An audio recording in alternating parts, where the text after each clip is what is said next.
Exam के point of view से बहुत ही इंपॉर्टेंट है। आप बैंकिंग एग्जाम देखिए या कोई भी एग्जाम देखिए, एसएससी एग्जाम देखिए, सभी एग्जाम्स में टॉपिक कवर किया जाता है।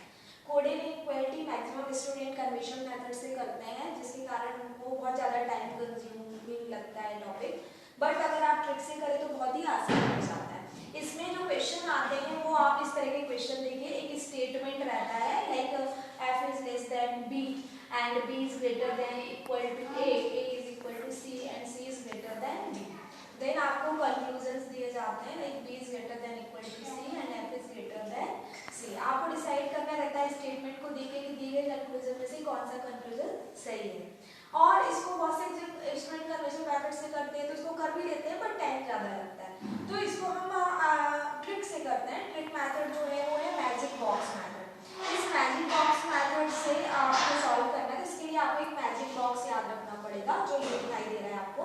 इसमें आपको मैजिक बॉक्स में ये सिंबल्स याद रखने हैं, लाइक आपको कुछ सिंबल्स दिखाई दे रहे होंगे, greater than, less than, greater than equal to, less than equal to and equal to.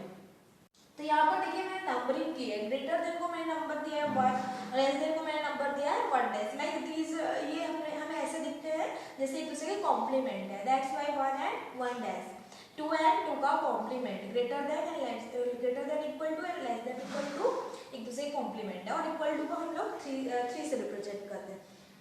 अब इस क्वेश्चन को सॉल्व करने के लिए ये मैजिक बॉक्स तो आप एज इट इज याद रखिए, फिर इसके बाद आपको कुछ रूल्स भी याद रखना है, ठीक है। जैसे मैंने फर्स्ट पॉइंट लिखा है, ऑलवेज प्रीफर स्मॉलर वैल्यू, हमेशा ही कम मान को आपको चुनना है। अगर आपको 2, 3 और 1 में से चुनने के लिए बोला जाए तो आप 1 को चुनेंगे, स्मॉलर वैल्यू को आपको प्रीफर करना है, ठीक है।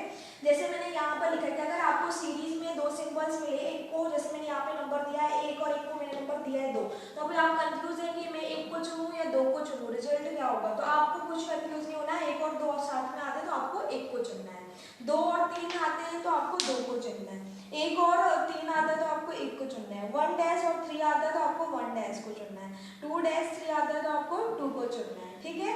और 1 डैश 2 डैश आता है तो आपको 1 डैश को चुनना है। तो इसमें एक चीज आप देख रहे होंगे कि या तो मैंने बिना कॉम्प्लीमेंट वाले नंबर साथ रखे हैं या फिर कॉम्प्लीमेंट वाले नंबर साथ में रखे। कॉम्प्लीमेंट और सिंपल नंबर एक साथ नहीं आया है, उसके लिए हम दूसरा रूल देखते हैं, ठीक है। तो एक रूल आप याद रखिए कि हमेशा ही आपको स्मॉलर वैल्यू प्रेफर करना है। अगर स्टेटमेंट में आपको बहुत सारे सिंबल्स मिल रहे हैं और उनकी नंबरिंग इस तरह से 1 2 3 आप अपने ट्रिक के अकॉर्डिंग करेंगे तो आपको हमेशा स्मॉलर नंबर चुनना है।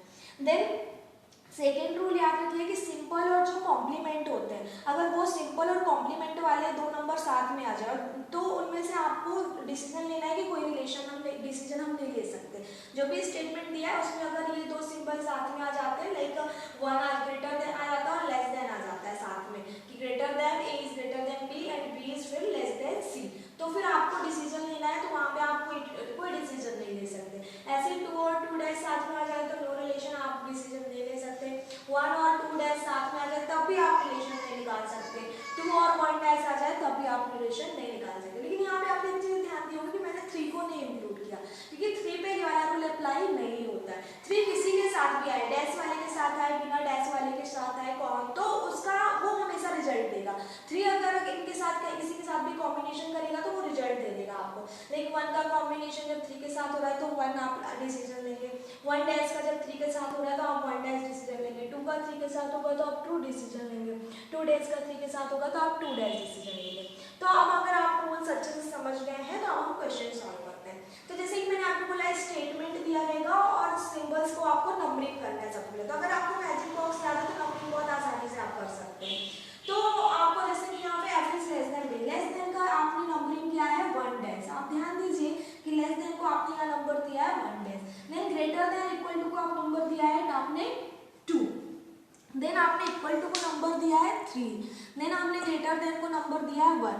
अभी आपको डिसीजन लेना है, ठीक है। तो डिसीजन आपको कंक्लूजन्स को देख के लेना है, कौन सा कंक्लूजन हमारा सही है। तो आप एक काम कीजिए, कंक्लूजन क्वेश्चन को नंबरिंग करने से पहले आप कंक्लूजन के जो सिंबल्स हैं उनकी नंबरिंग कर दीजिए। Like B is greater than equal to C, तो यहाँ पे नंबर है 2। अब ये डिसीजन, ये कंक्लूजन सही है कि नहीं, इसके लिए आप क्या कीजिए, आप स्टेटमेंट को देखिए। जैसे बी और सी को देखिए, तो बी यहाँ लिखा हुआ है, सी यहाँ लिखा हुआ है। बी और सी के बीच में नंबर देखिए, 2 नंबर है और 3 नंबर है। तो बी और सी के बीच में 2 और 3 है, तो 2 और 3 में से आप किसे चुनेंगे? जैसे बी से सी तक पहुंचने में आपको 2 मिलता है, फिर 3 मिलता है, तो आप किसको चुनेंगे? तो रूल के अकॉर्डिंग आपको पता है कि अगर 2 नंबर आते हैं तो हमेशा हमको स्मॉलर वैल्यू चूज करना है, तो हम किसको चूज करेंगे? 2 को चूज करेंगे, जो कि हमको यहाँ पे दिया गया है। दैट मीन्स ये स्टेटमेंट, ये कंक्लूजन हमारा बिल्कुल सही है।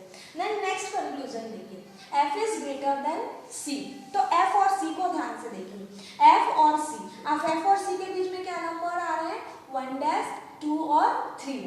तो आपने देखा 1 डैश, 2 और 3 में सबसे छोटा तो 1 डैश है, बट 1 डैश हम नहीं चुन सकते क्योंकि 1 डैश और 2, 1 डैश और 2 अगर आपको साथ में मिल जाए तो नो रिलेशन आता है, मतलब आप डिसीजन नहीं ले सकते। तो यदि डैश वाला और बिना डैश वाला नंबर वह 1 या 2 में से कोई भी साथ में आ जाते हैं तो फिर वहां पे हम लेते हैं नो रिलेशन। दैट मीन्स यहाँ पे हम कंक्लूजन नहीं निकाल सकते एफ और सी के बीच में कि क्या रिलेशन होगा। मतलब यहाँ पर हमारा जो स्टेटमेंट था, जो क्वेश्चन था, उसके लिए हमारा सिर्फ कंक्लूजन पहला सही है और ये वाला गलत है। Thank you. नेक्स्ट क्लास में हम लोग और भी कुछ क्वेश्चन इसके प्रैक्टिस करेंगे, तब तक आप इसको अच्छे से याद कर लीजिए मैथमेटिक्स बॉक्स को।